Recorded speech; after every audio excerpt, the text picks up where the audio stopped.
Good evening. I'd like to call this evening's Board of Directors meeting to order. Can you all please rise for a flag salute?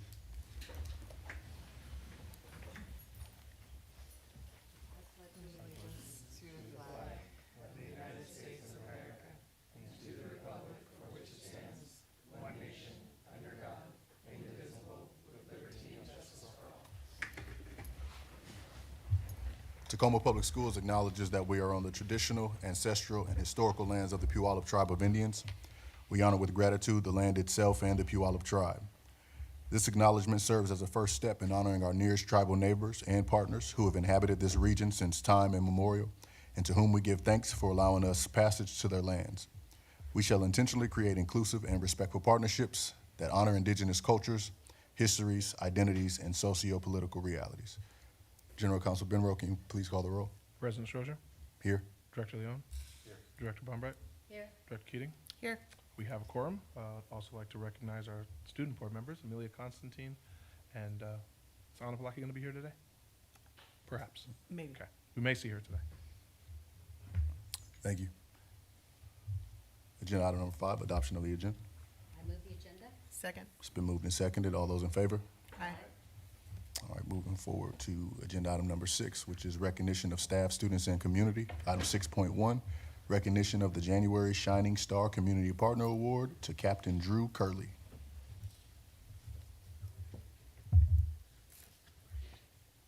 All right, good afternoon, board. Superintendent Santorno, sorry. It's been a few years. It's but been a while. We'd like to It's wish been a Carla long all the day. best, and it has been. These are long days. The sun is finally coming out. We're getting back into the swing of things. So let's start again. Let's start again. Good evening, because I did say afternoon. It's been yeah, a long day. Good evening, Board of Directors, Superintendent Garcia, Good evening, Deputy Amanda. Superintendent Lisa. Hi, everyone. I've been out in community all day today. It's been a long day. I was just come from the Black Male Academic Achievement Conference all day. I'm wearing Tacoma ETC, so I've been representing. It's been a long day, so I apologize. Forgive me, Dr. Garcia. I am here as the Director of the Community Partnership Office. It's a pleasure to do these each month. We are actually a little behind schedule, so we're going to be doing 2 this month, or 2 recognitions this evening for January and February. So this January, we are recognizing our Shining Star Community Partner. Tacoma Public Schools, as you know, defines partnership as a cooperative relationship between students, families, schools, school districts, and the greater Tacoma community. Partners are committed to and supporting student academic success and success of the whole child. Partners work with and invest in the education of our children and our youth, whose future in turn will affect the quality of life here in our entire Tacoma community. When it comes to student success, TPS recognizes that schools cannot do it alone, and in recognition of an investment of time, talent, and resources for TPS students and families and staff, the Shining Star Community Partner Award signifies honor and thanks to a community partner who has made a difference by doing what is best for kids. For tonight's consideration, you have Captain Drew Curley.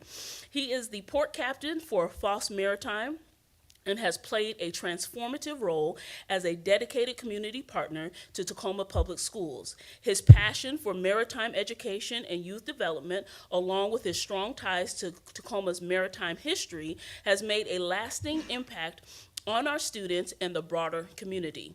Captain Drew has been instrumental he has been an instrumental partner in the Maritime 253 Skills Center Initiative, a groundbreaking program designed to expose TPS students to high skill, high wage, and in-demand careers in the maritime industry.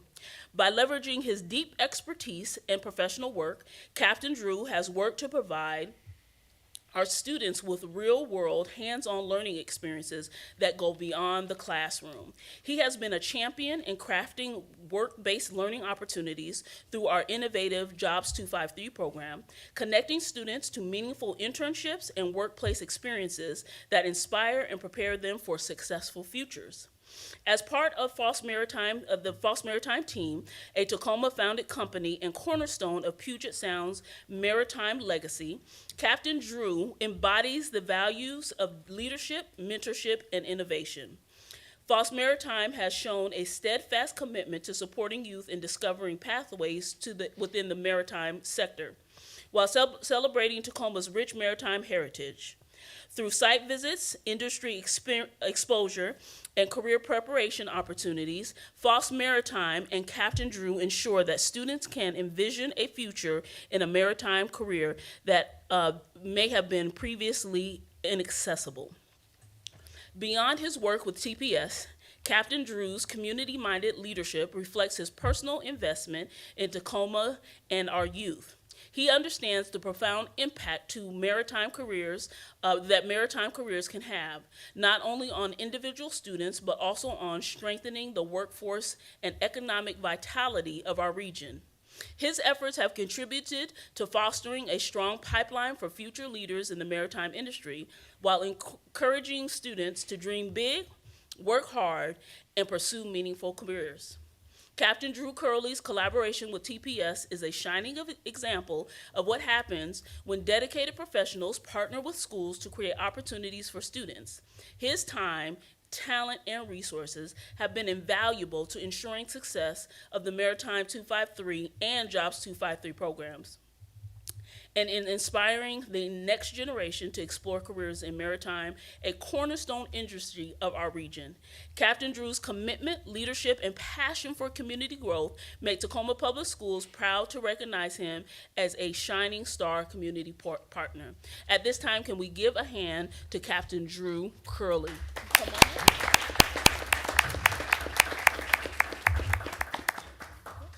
And you can have remarks. Hello, I'm Drew. That was amazing, thank you.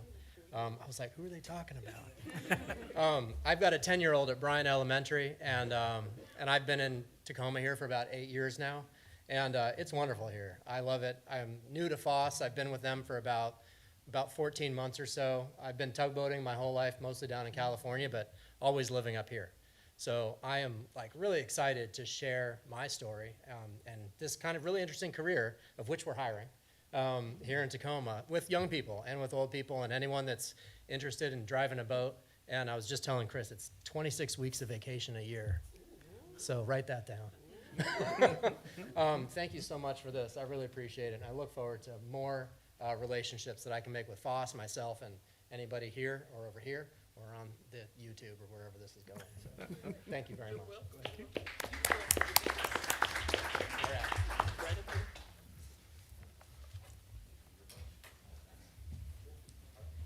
They're gonna get a quick picture.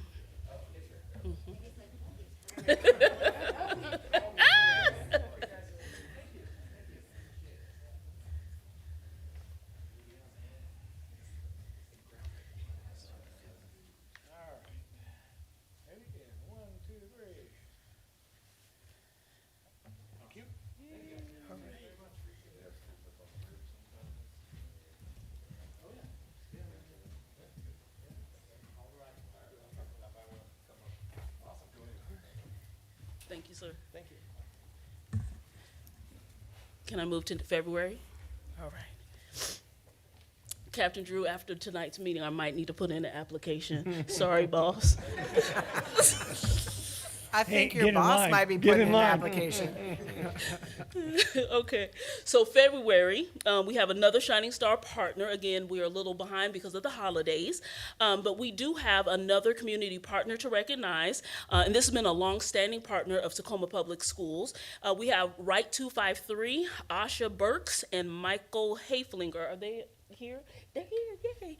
All right, and so let me tell you a little bit about them. Again, same merits, same value when it comes to student success. We recognize that schools can't do it alone. And in recognition of time, talent, and resources for TPS students and families and staff, the Shining Star Partner Award signifies honor and thanks to this community partner who has made a difference by doing what's best for kids. So Right 253 has partnered with the Willie Stewart Academy for many years. The past couple of years, we have collaborated on building a creative pause weekly enrichment course for students with Asha Burks. Asha comes each week to meet with two different cohorts of students to do creative writing, poetry, grammar, and spoken word. This has given students voice to express themselves and make connections for future growth. In addition, Mike Haflinger, who is the founder of Write 253, he facilitates weekly printmaking courses for our students as well. A small cohort is learning and producing prints that express themselves, also community issues, as well as school posters. Both Mike and Asha mentor, support, and advocate for students in many other ways. Mike has hired many of our students as interns to assist with printmaking outside of school hours at farmers markets and other community events. Write 253 is grant funded and specifically focuses on re-engagement of young adults that benefit from the arts to fuel empathy and hope for completing high school and learning beyond. Both Mike and Asha have immense talents, but most importantly, a deep sense of humanity for the young people of Tacoma. They are truly heroes in our community, making a huge difference every day for Tacoma Public School students. I'm going to have Mike and Asha come up.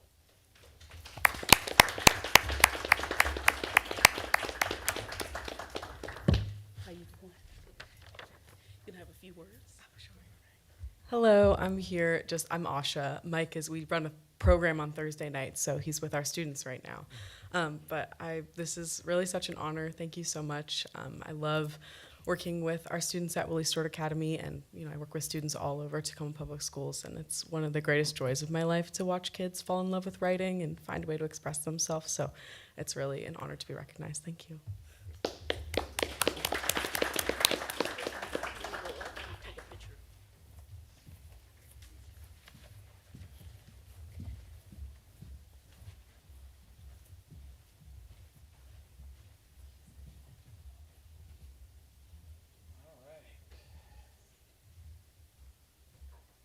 Ready? Okay, 1, 2, 3. Cute. Take a bunch, take a bunch.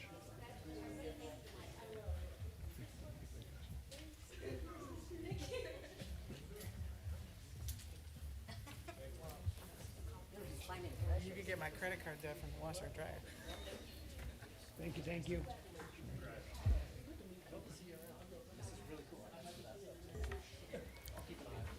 I do want to say something. I do want to say something about Write 253. If Asha, I don't know if Asha is still able to hear. Hey, Renee. So I just wanted to say, I love Write 253, and I've actually had an opportunity to be a judge in the Poetry Slam. And you do not want to be a judge because you are not popular, but it is an amazing program. And the point is to be booed. So if you ever volunteer to be a judge, it's an amazing program, and the artistic expression that is nurtured and fostered is just so amazing in the program that you all do. And so if you ever need a judge again, let me know because I'll be there. Okay. We have a slam coming up. Okay. All right, anybody else want to make any comments? Cool, moving forward, thank you all. Moving forward to agenda item number 7, Superintendent's Report, 7.1, Head Start Policy Council.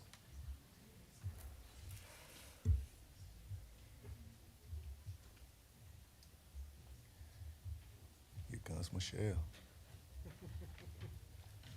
Good evening, board. Thank you for having us. Today I have with me Kat Michaels. She is our Policy Council Chair. I'm going to give you just a little bit of overview of what our Policy Council does, and then she's going to give you her story.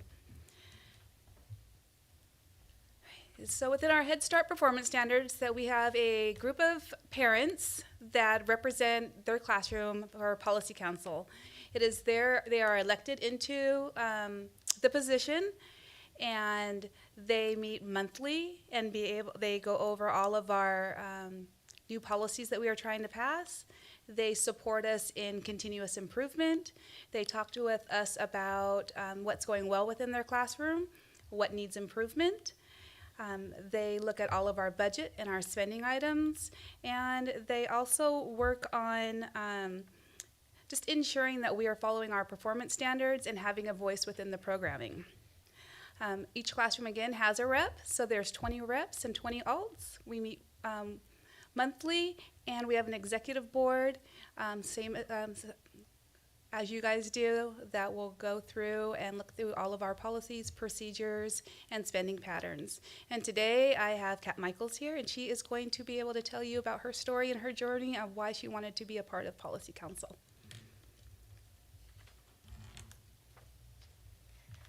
Good evening, and thank you for this opportunity to share about my experience with Head Start program.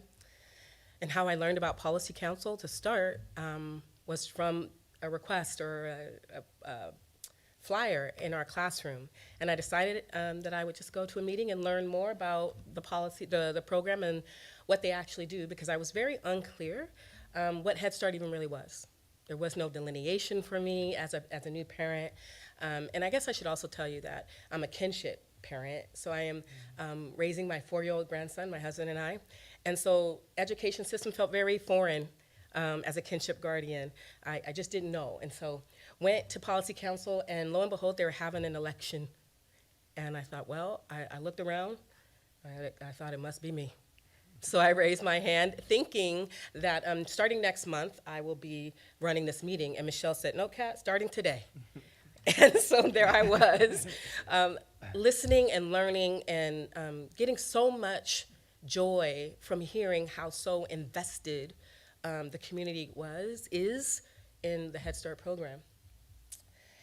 And why I wanted to be on this council, I was thinking about this all week. I'm not sure that I wanted to, but I knew that I had a desire to learn more because this program meant so much to our grandson. And every day that he comes home, that I get the opportunity to pick him up, the new things that he has learned, the new things he has experienced. And I just wanted to make sure that this opportunity is available, not just for Grayson, but for every child in Tacoma that has the ability and opportunity to have this experience. And the positive impact on my family, I was just telling Michelle in the office, I had made all these notes about what I wanted to share with you all around the positive impact. But the most positive thing that I experienced actually happened today as we were in drop-off. There's a family at our school that are immigrants from Afghanistan. And the father always shows up with so much joy in his heart. And his daughter doesn't even speak English yet, doesn't understand the language. And my baby is so protective of her. And even when he told me her name and I said it incorrectly, Grayson said to me, Mama, you must say her name correct. And I walked out the class with him today and in his joy, and he's teaching me his name. And I asked him how to say good morning because I want to honor the fact that he is having a uniquely different cultural experience and I am having it with him. And so is our whole community. And I walked with him in his joy and his wife and her joy about their child having this amazing experience. And I started to think about the impact on our whole community, not just our family, and the things that our government is deciding to do and not do, and the decisions that they are making and not making. And in that moment, I thought, if we all do nothing, then everything changes, and sometimes for toward the negative. And so that's another reason why I continue, why when Michelle said, do you want to come tonight? I said yes, because I want the Head Start program to have a voice. And I want the Head Start parents to feel proud about their children being a part of this program. And I can tell you so many stories around the parents almost shrinking because they feel like their children are othered in this program, and how I make it a point to make sure that these children raise their heads up high because there's no othering in our program. And I'll continue to be the voice for that. And so with that, I just thank you all and want you to know that there's so many parents that are so appreciative of this program. And the only thing that I wish for my family is that we knew sooner. Grayson is 4, so he's going to kindergarten next year. And I wish that the social workers that were guiding us knew to tell us that he had this opportunity. I was telling Michelle, the only thing I regret is that he only had 1 year and not 2. So thank you so much. And thank you for all the hard work you all are doing to ensure that our students have every opportunity to raise their heads up high. Thank you.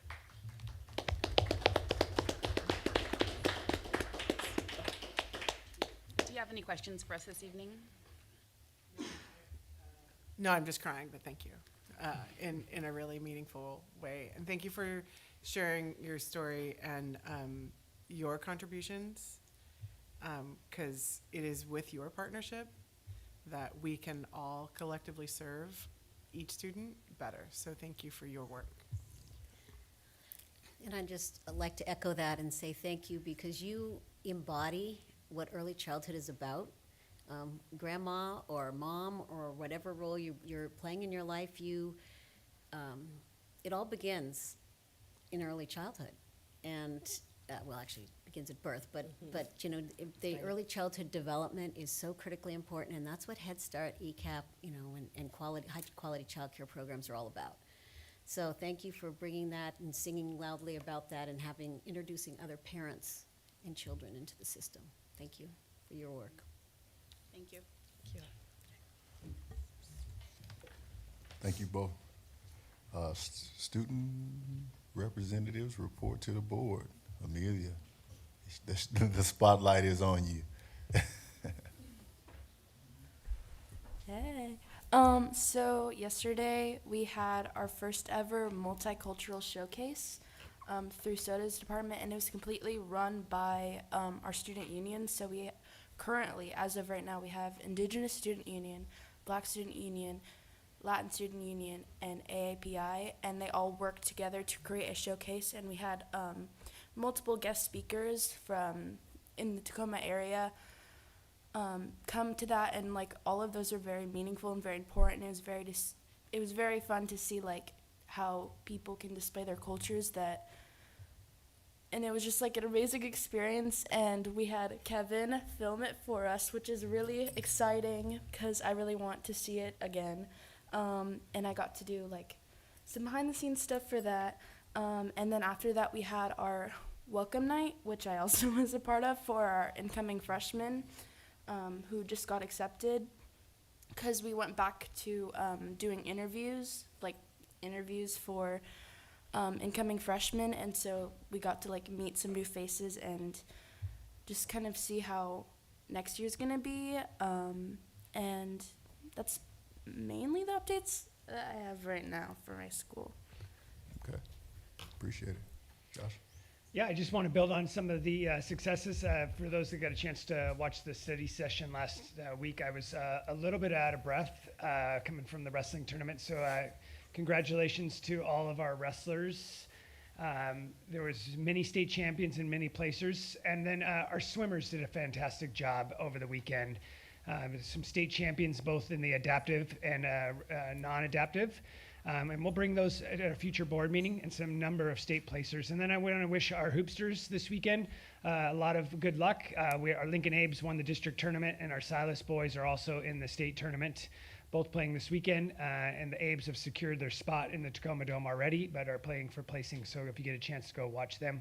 Want to remind everyone that spring sports are starting at the high schools here in the next week or so. So get your registrations in and your physicals in and get that going. And then we are right on the verge of spring musicals and performances and drama performances. And so get ready to see some amazing action taking place there. And then my next comments will be coming in item number 12 when we get into the budget, and will not be so cheery. So I'm going to pause there, and we'll go down the agenda from there. Sounds good. All right, agenda item number 8 is a staff report to the board. There is not one this evening. Agenda item number 9, members of the public wishing to address the board. And as you know, okay, we have 2, so I will continue reading. School board members, encourage your public participation. Your civil input is appreciated. Board members will not respond to your comments during the meeting.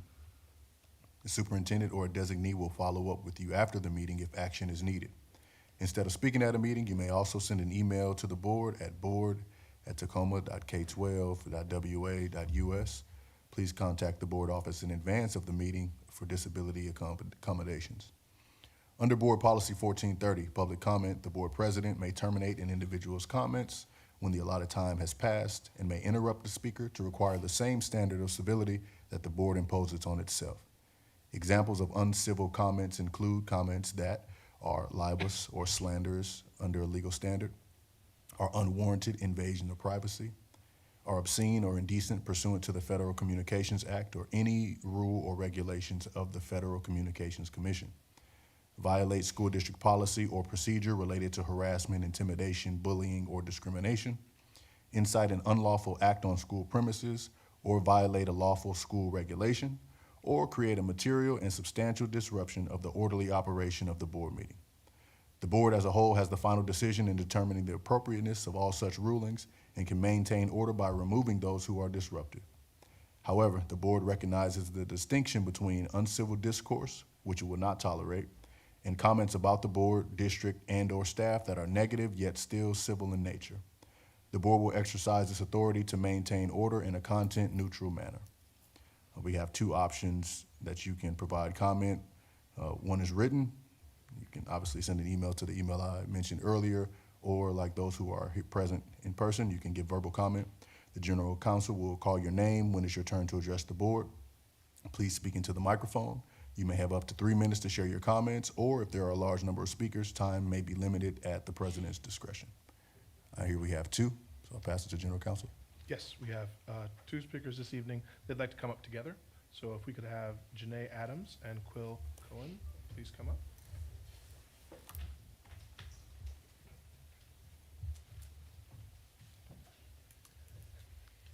Hello, my name is Quill Cowan. I am a senior at SAMI, and I'm here to talk about my experiences with Club B and Beyond the Bell. I've been an instructor at various elementary and middle schools for about 1.5 years now, and I just want to talk about how awesome of an experience it's been for me. It's given me the opportunity to explore interests of mine in teaching, and just see what that would look like as a potential career opportunity, which has been very valuable for me. I think it's also important for the kids as well. I've noticed, for me personally, a growth in my leadership skills, having the responsibility of 10 kids in a classroom. I can tell you this is probably not something I would have said yes to 1.5 years ago. So, it definitely pushes me out of my comfort zone, which I appreciate. And the same goes for the kiddos. Last year, I taught a crochet club, which is something that wouldn't typically be taught in a school curriculum, but I think it's a really important opportunity that, kids are provided and allows them to experience things that might interest them and see what new things there are out there for them. I want to thank you for the opportunity that so many high schoolers have been given to practice career opportunities and really make an impact on some of these kids' lives, because it's meaningful for both us and them. Thank you, Phil. Anything to add, Janae? I'm just here for moral support.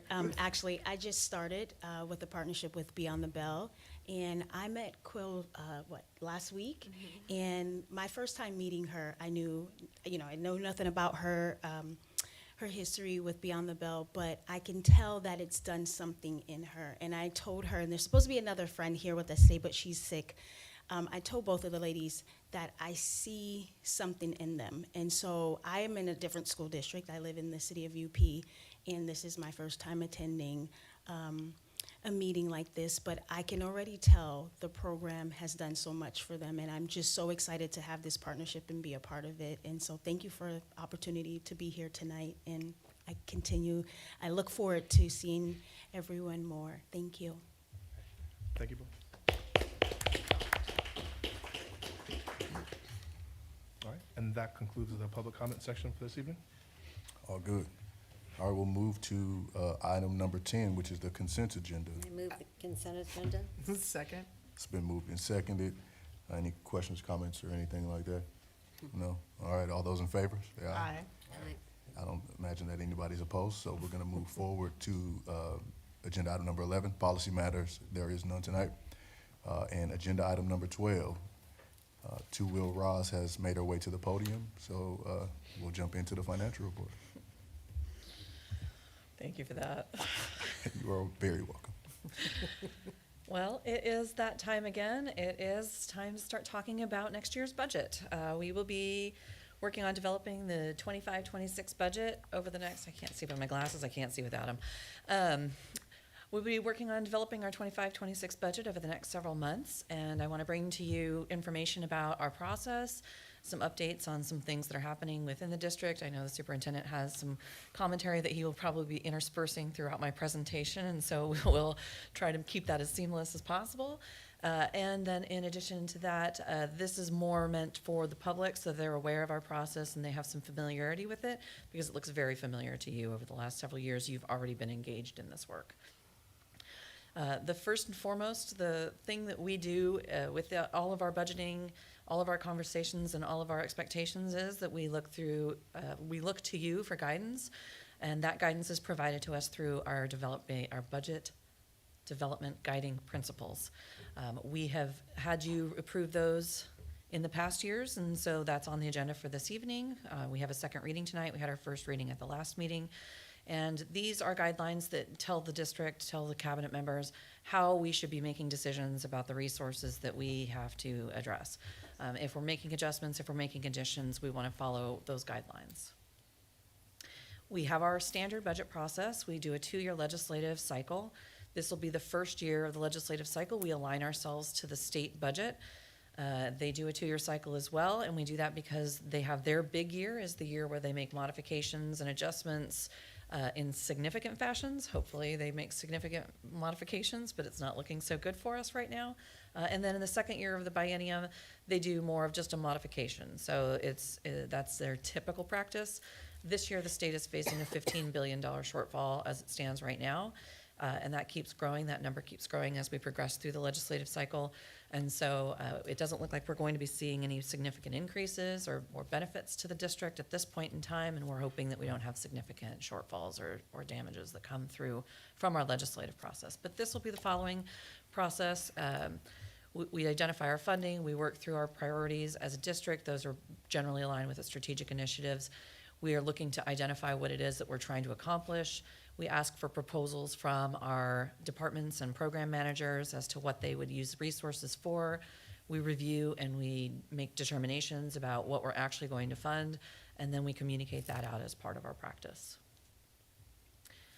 From a timeline perspective, there's just a couple of highlights on this. The legislative session is slated to end. Sine die is April 27th. We're anticipating that we'll receive budget information sometime towards the end of March, no specific date as of yet. Then we will be doing our adoption. July 10th is our intended adoption date. It's a little sooner than we have in past years on the first year of the legislative cycle. When it's a little bit of a longer cycle, it becomes a little bit more difficult to get it done, but we're going to be working at breakneck speeds to get that put together and finalized so that we can make all of the accommodations and put everything in place for the next budget year. And then we have all of the staffing components that happen within that time frame. So there's a couple of legislatively required dates. May 15th, we have to announce any kind of reduction in force that would be required to eliminate teacher contracts specifically. And then July 10th, we're required to communicate to the ESD, Education Service District, what our budget will be for the year. So It is not uncommon for the legislators to go beyond their dates. And in a year where there is this much shortfall, we should plan that they will not hit their timelines. And that is very dangerous for a district like ours when we are in such a financial crisis.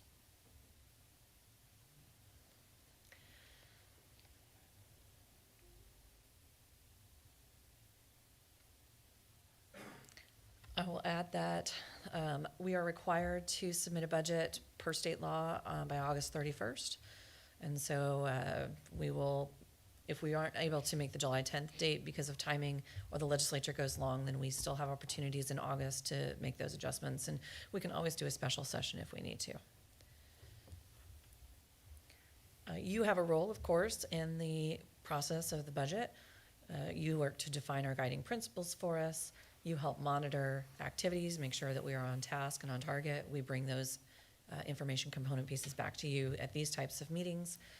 You engage with community members throughout to understand concerns and implications, and often bring those to the superintendent's attention. And then, of course, it's your duty as a board to approve the budget by August 31st. The cabinet plays a role as well. We will be working consistently to educate the cabinet on both the current financial situation, our process, and any kind of laws and compliance requirements that are appropriate.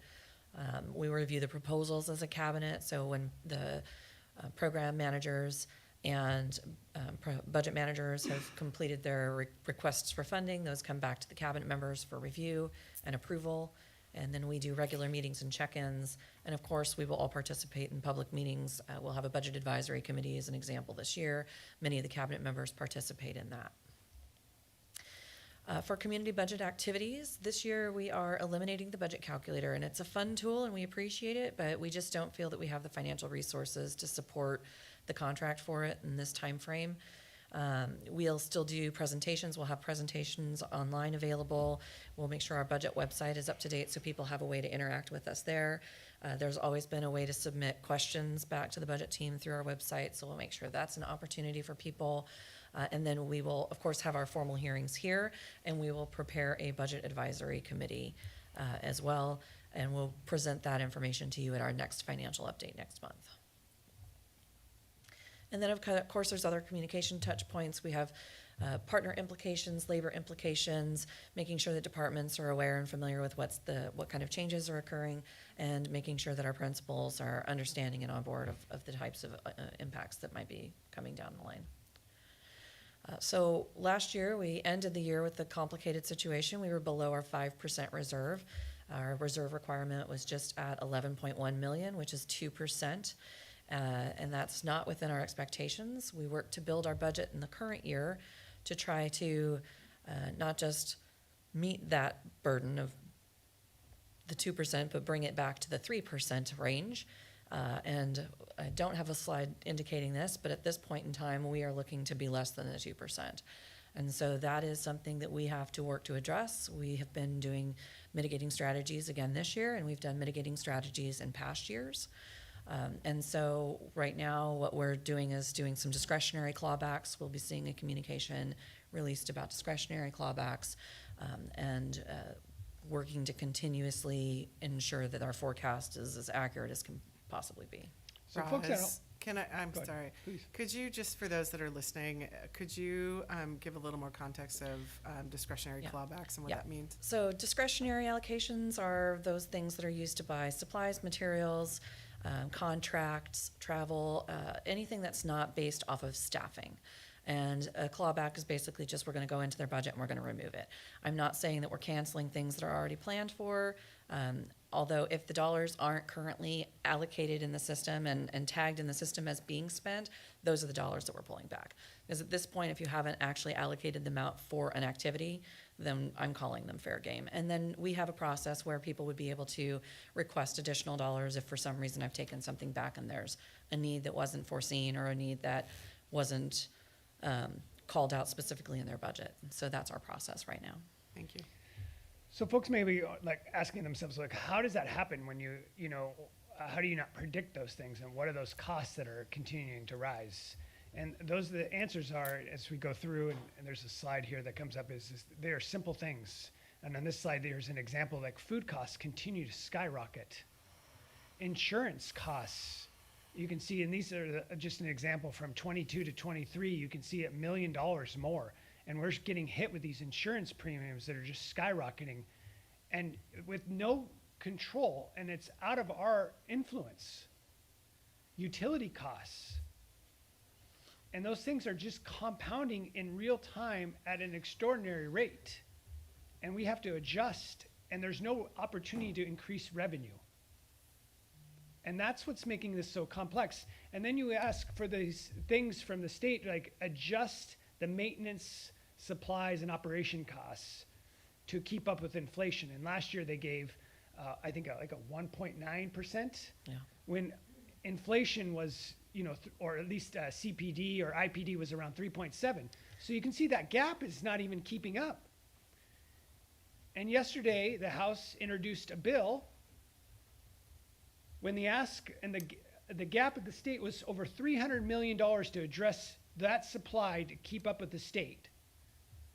They amended that bill to allocate $5 million across the state increase.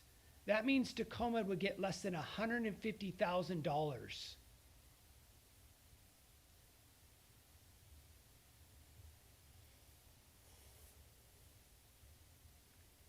There's no way that public schools will be able to survive.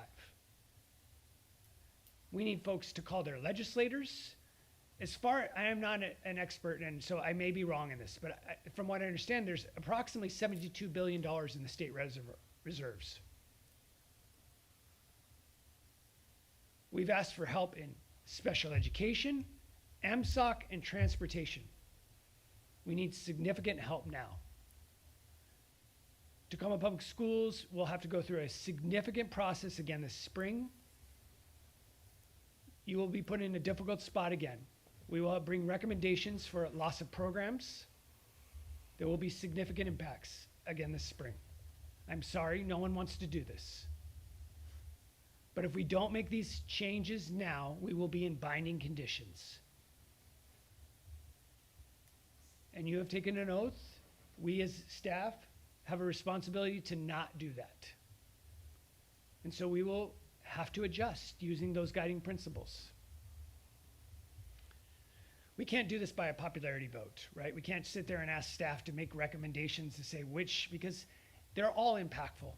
And I never want to paint a picture that they are. So we will use those guiding principles to bring recommendations, and we will try to do the best we can.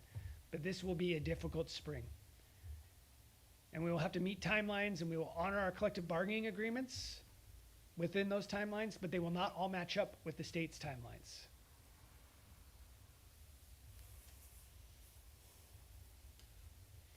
It's not because we're not doing things right. Anyone can see the cost of eggs. It's just the same idea. And when you see these things, whether it's utilities, insurance, fuels, garbage, and this one's really key when you look at this slide on their screen, is this.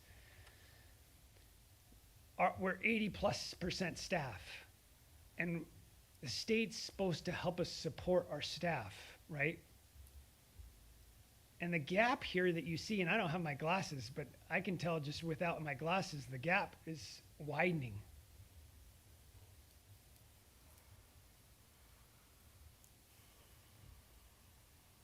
We're talking millions of dollars that we will have to address this spring to next year's budget.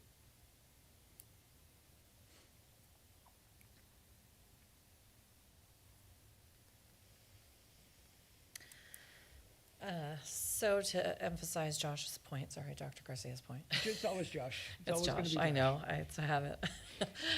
And I'm too real raw, so it's okay. Enrollment fluctuations for the district, that's one good news point for right now. We work with a demographer, and the demographer has projected us to have a slight increase in enrollment. So we won't be facing what some other districts are facing, which are enrollment declines, which compounds the issues, and that's some good news for us. But when we look at the inflation, CPI has flattened out. But what you're seeing is out in the real world, while consumer price index isn't really driving a level of inflation, prices are still going up. And so there's this false inflation that's occurring, and we're experiencing part of that. So it doesn't even feel like inflation's real, but at the same time, inflation is very real for us.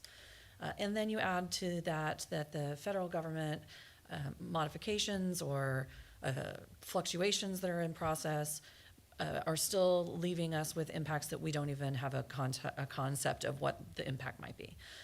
We may have financial impact, we may not have financial impact, we may have program impact, we may not have program impact. And so we're just waiting on pins and needles and trying to stay abreast of the situation. Benefits are costing more. We're seeing an increase in our benefits this year. Costs go up, taxes go up, insurance costs went up this last year for health insurance. And we do have competitively market-driven salary requirements, and they do drive the wages. However, we lost a significant number of staff last year, and so our salaries are at least primarily trending on target with the prior year. So we're not seeing this significant increase in salaries necessarily, but we're also losing staff, so that's balancing things out. And that's going to always be the case, right? So anytime we, and it's always important that we stay competitive. But every time we have to adjust that, we have to plan for that. And if the state's not going to continue to address that, we have to plan for that locally.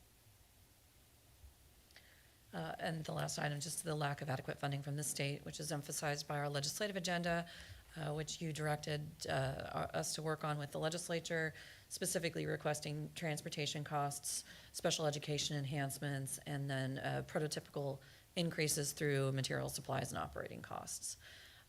There is also a levy bill that's working its way through the system. Hard to say what the impacts whether we will actually see impacts or benefits from that. The bill as it was written the last time I read it actually did have some impacts on us, but not until we actually get the next levy approved, which will be in February of 2026. And I've heard that's been tabled altogether. Right, so it's hard to say what's actually going to make it through.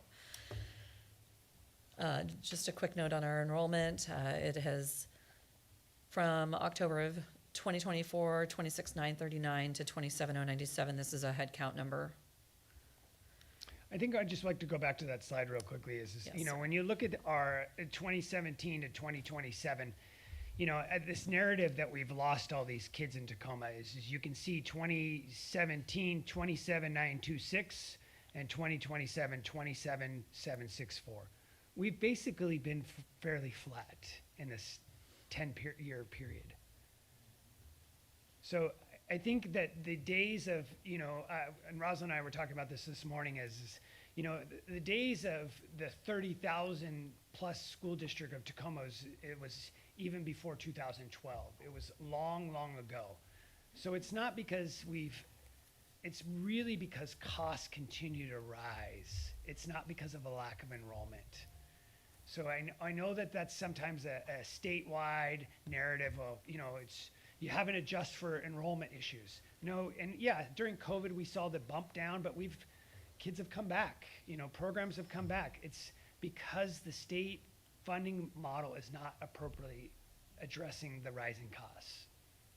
So I just want to paint that picture that as you're working with your colleagues and constituents out there, that it's not because enrollment's down, at least from what I can see with this 10-year enrollment trend. And I think it's important for us to acknowledge that we have made reductions at the central administration offices. If we look back in 2018, we had 232 roughly staff working on central administrative functions, and we've brought that down to 181 as of this week. And I've stripped that out to say that in the orange box there, those are also inclusive of representative staff. So those include certificated staff, office professionals, and professional technicals. This is not just the heavy-hitting exempt staff that sometimes is put out there in the public as you got to cut the administration. These are the staff that support all of the functions of the district, and we have brought that down. Right now, our administrative percentage is at 5.3. And incidentally, that is right on target with what the state allocates in resources. 5.2% is what the state allocates out in resources for the administrative component of their prototypical funding model. And just a deeper look at that, of those 181 staff, you can see that you have some certificated and classified management components. Those are people who are supervising staff, 77 people who are supervising almost 5,000 employees in the district, plus principals. And then non-supervisory exempt staff, that's 27 staff members. So those are exempt staff members who work in coordinator roles or overseeing program components but don't supervise. And then the remainder are in represented groups. So what we will be bringing back to you is in the end of March, information about our budget advisory committee and a kickoff around budget advisory and having people participate in a public process so that we have that feedback, and it'll be an important year for that. And beyond that, I'm happy to answer any questions that you may have. I don't have any questions. I just have maybe some additional context and information. Governor Ferguson did have a press conference today and released his proposed budget, which they have been working off of a $15 billion shortfall, but the legislature is working off of a $12 billion shortfall, so there's some discrepancy there. The Senate and House, each chamber will present their proposed budgets at the end of March. So, but they needed the governor's proposed budget to be able to do their work. There is a lot of collaboration in terms, to the best of my understanding, between the legislature and the governor's office to really address these issues. And the $4 billion additional reductions that the governor's budget proposal that was presented today was in addition to a $7 billion reduction that former Governor Inslee had proposed before leaving office and presenting to the incoming new governor administration. And even at the state level, they're talking about furloughing staff for the next 2 years. So I think that it is important to look at a full context. And according to the governor today in the press conference, he did say that they were going to maintain the funding for K-12 in their budget. They didn't make any changes to that. I don't know how that will translate with the legislature. And the legislature also has a lot of other priorities. And so it's, and we don't know what the federal impacts are going to be to school districts and to the state. And those potential uncertainties could be really substantial on top of what we're already talking about. So. My one response to that is, and I haven't seen the governor's budget. I haven't gotten to that. But anything other than enhancements is a loss for this district, because we will have implicit price deflator, and we only get a certain percentage of our staff covered by the state for that. And so we will have a significant impact if it's just keep things even, in addition to all of the inflationary components. So just a note for us to be aware. It sounds good to say they're not giving any cuts, but okay, and. Right. And I don't think that the governor's proposed budget was going to be released on their website until maybe by the end of today. It could be tomorrow. So, and the other thing too is that they're still working at it. And so they're not done making their own cuts. This is just what they were presenting to the public, and also to help support both the legislature in the work that they need to do around budget reductions. Thank you. Also, more of a comment, but I want to thank you for always making these really clear. I think, I'd been also, even though I'm in on this, I'd been somewhat operating on the assumption that we really, during COVID, we lost a lot of kids and all of that. When you look at these numbers, it's actually not the case. We've been very flat, and we didn't even have the same bump that other districts had. So I want to thank you for that, because I know that we did many things to help with that, including, building out of, whole cloth an entire K-12 online school, which has helped us retain some students. But I also, what's become painfully clear is that even though last year we were all so pleased, the superintendent and the cabinet worked really hard to keep any of the reductions as far away from the classroom as possible. I know the superintendent personally, in his cabinet took lots of hits, and we've taken a lot of it out of admin. And we're now so to the bone that it's really crazy. Plus, there's so many state unfunded mandates and federal unfunded mandates, meaning that they give us money for X, Y, or Z, but the costs are up here, and because we aren't going to, as you said, treat some staffs differently than others. We want everyone to get the benefits. We cover the back with the rest with local levy money and other resources, and those times are gone. So it really is tough days, and I think it's good to have a call to action to let people know to start talking to their legislators if you care about for the funding for education coming for your kids. A lot of programs are going to have to be cut that we have all, put the stake in the ground that no, we're not cutting these, and then another year like this comes, and we can't have a fund balance below that. Our insurance will go up more. We'll lose our bond ratings. I mean, all sorts of things will happen if we don't get the state to support, step up and spend what they need to spend on this. So thank you for bringing this in such a clear way for people to understand what they need to do. No other comments? Thank you, Ross. Moving forward to agenda item number 13, curriculum and instruction. Item 13.1, approval of Head Start 2025 to 2026 continuation grant. I'm not saying that number.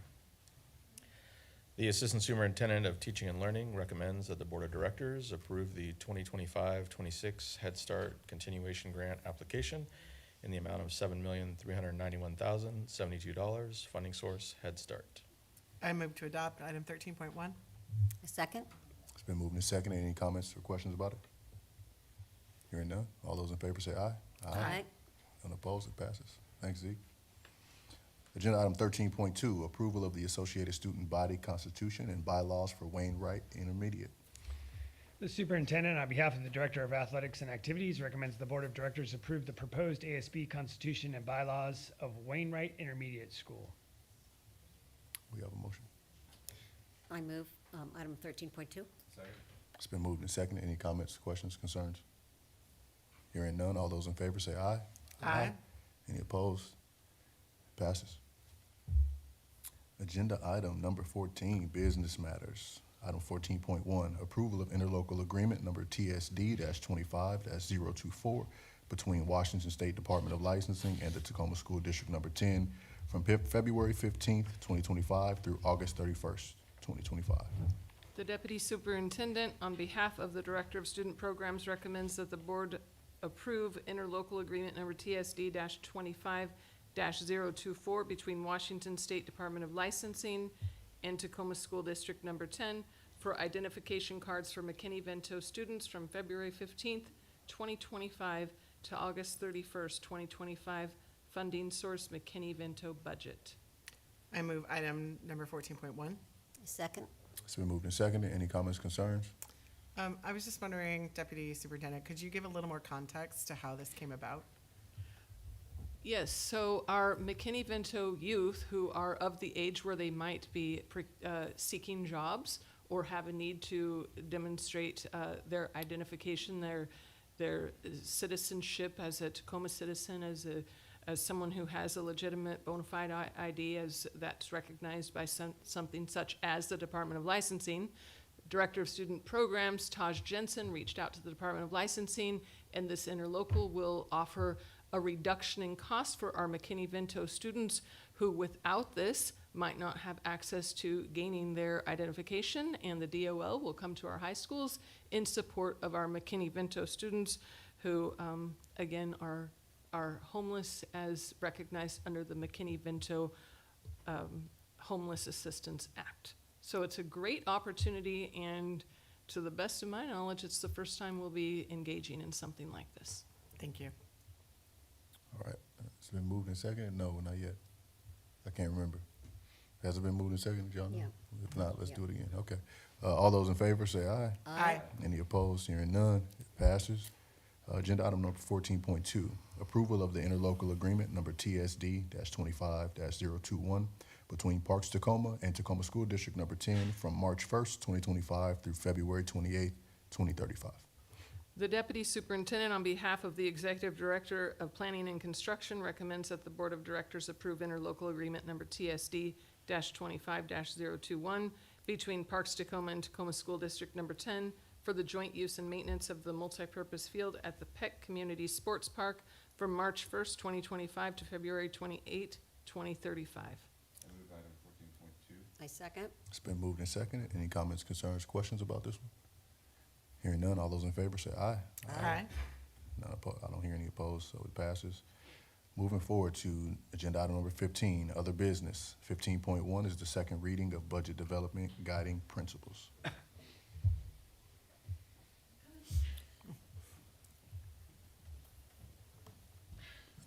I'm not gonna say it. The Chief Financial Officer recommends that the Board of Directors accept the January, nope, that's the wrong one. Darn it, I thought I was so prepared. The Chief Financial Officer recommends that the Board of Directors adopt the Budget Development Guiding Principles for the 2025-2027 biennial budget process. I move item 15.1. Second. It's been moved and seconded. All those in favor say aye. Aye. Because I didn't hear anybody say they were opposed. So I jumped in. Thank you. Agenda item number 15.2, adoption of resolution number 2155, 2024 through 2025 Transportation Vehicle Fund Budget Extension. Yes, these next two items are budget extensions. And so what that means is when we adopted the budget back in June of last year, we set a transportation vehicle fund budget expenditure amount and a debt service budget expenditure amount. We're not legally allowed to exceed those dollars. However, in the time since we adopted those, some circumstances have arisen. On the transportation vehicle fund side of things, we got a grant allowing us to buy 2 electric buses, and that those buses would come out of the transportation vehicle fund funding. We don't actually think that we will get them in the current year, but it's about $1 million worth of expenses, and we don't want to put ourselves in a position where we might accidentally exceed the amount if for some reason a bus were to become available out of nowhere. So we're asking to extend the budget. We have the resources available to be able to do that, and that's what the request will be allowing us to do. And then on the debt service fund, which is the next one, when we sold our bonds, we had some expenses that came through for the bond sale that couldn't have been predicted when we were budgeting.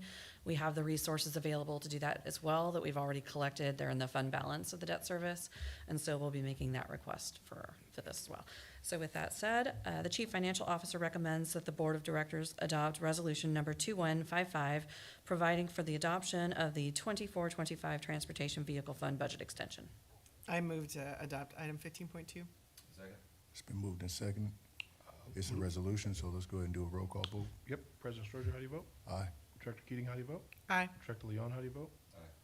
Director Bombright, how do you vote? Aye. Okay, resolution 2155 passes 4-0. Thank you. Agenda item number 15.3, adoption of resolution number 2156, 2024 through 2025 Debt Service Fund Budget Extension. The Chief Financial Officer recommends that the Board of Directors adopt Resolution number 2156, providing for the adoption of the 2024-2025 Debt Service Fund Budget Extension. I move item 15.3. Second. It's moved and seconded. We'll go ahead with another roll call vote. All right, President Stroger, how do you vote? Aye. Director Keating, how do you vote? Aye. Director Leon, how do you vote? Aye. Director Bombright, how do you vote? Aye. Okay, resolution 2156 passes 4-0. Thank you. Thanks, Ross. Agenda item number 16, board comments and reports. Okay, I'll just go quickly. The superintendent, reflected on the fact that last week we had a study session, which I'm, sure the president will talk a little bit more about. But I just wanted to say that I really enjoyed it. It was about the strategic plan and how we, can really move forward in these challenging times to be innovative and also strategic. And so that was a good conversation, and I think we all have homework to do by next week to take it to the next level. So thank you for a team. Tanisha, thank you so much for all the work you and your team did for that. JMAC met last couple of weeks ago, and we were setting priorities for 2025 and talking about, in order to do that, one of the things we were talking about is the impact on the federal executive orders that are starting to come down in terms of consolidating and minimizing the federal government and expenditures, and what that might mean for the city and community around Tacoma. And so it is, each one of the agencies that are part of JMAC are being impacted differently and significantly. So if those actually withstand judicial challenges. So just wanted, it's just challenging times, and it's not just the schools, but unfortunately, our children don't live in isolation, and so all of the different public entities that are gonna be impacted as well, it's all impacting the same kids and the same families, just multiple ways. And so I think that's another thing for all of us to keep in mind, is it really is critically important that we think holistically, because that's what we do best when we think of ourselves and the work we do together, and braid together whatever funding we can get to put that safety net for families. So that's my report. Thank you.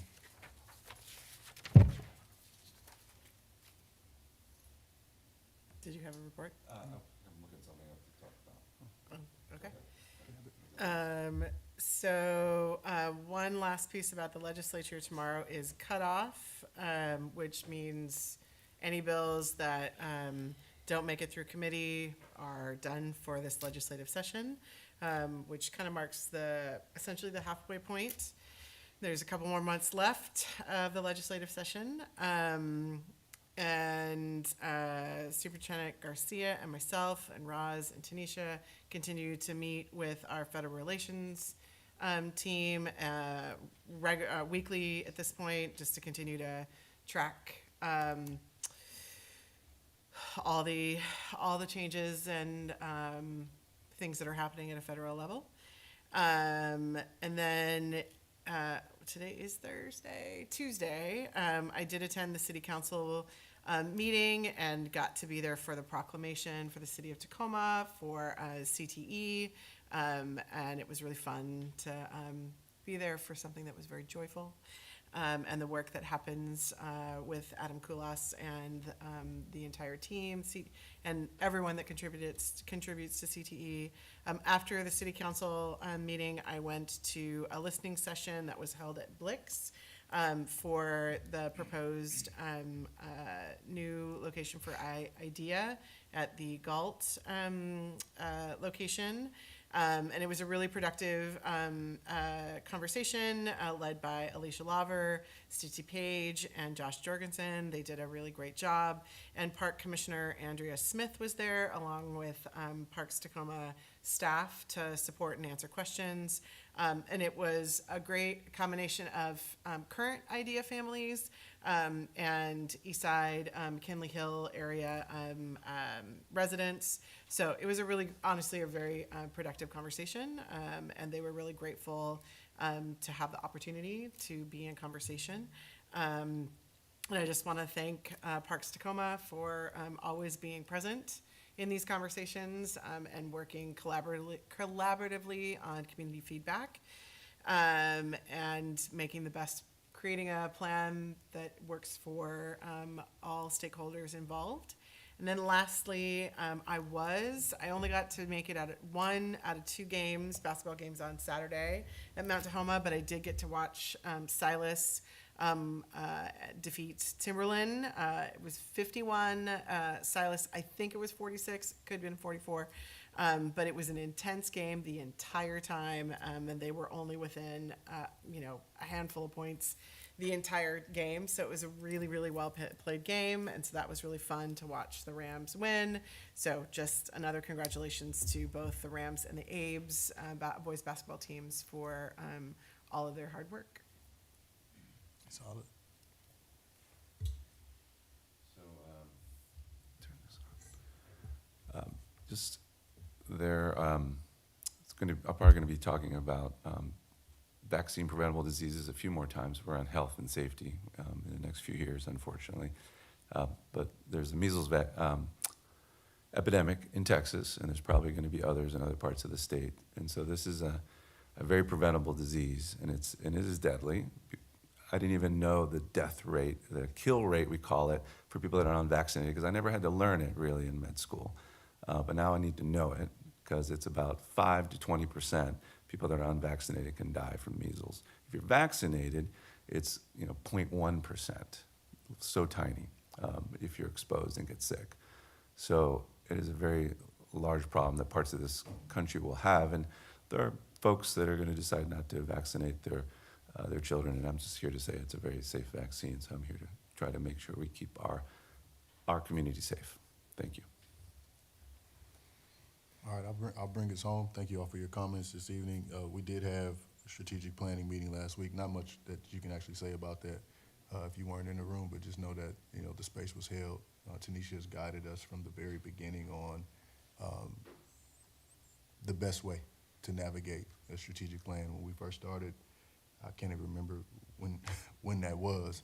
August. August. How did you remember when it was? It started with you establishing some board goals that were brainstorming a retreat in August, and you adopted those goals in September. Okay, well, there you have it. Started in August and adopted in September.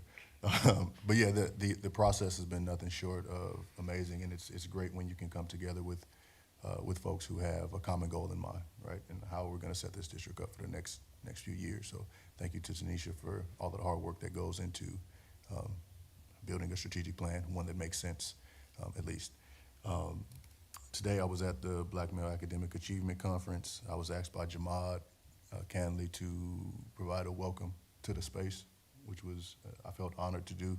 This is the 5th year that he's held this conference, and every year it gets bigger. I mean, it's my understanding that you opened up registration, closed registration, opened it up again, closed it again, opened up 40 more seats, sold out, and the energy that was in the room was amazing. We had students represented from each one of our high schools were present, a small batch, and then we had some college students that were present as well, all there to gain information that'll help propel them to their next step.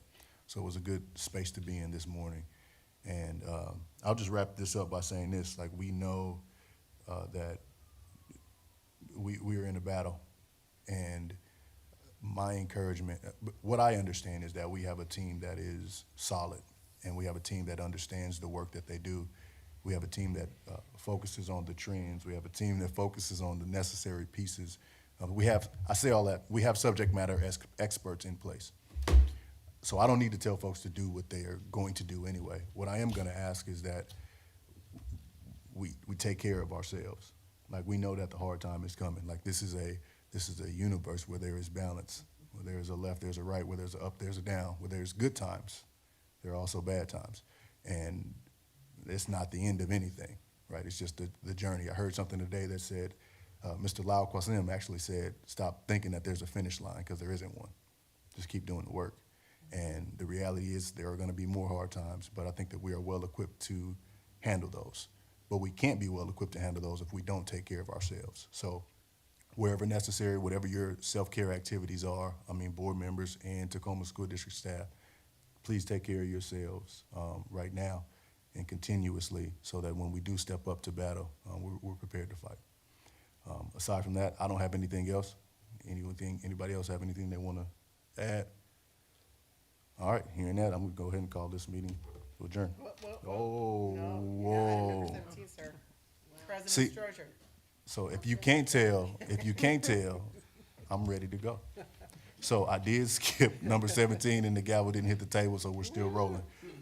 Announcement of next regular board meetings, March 13th, 2025, 6 p.m. There's a business meeting.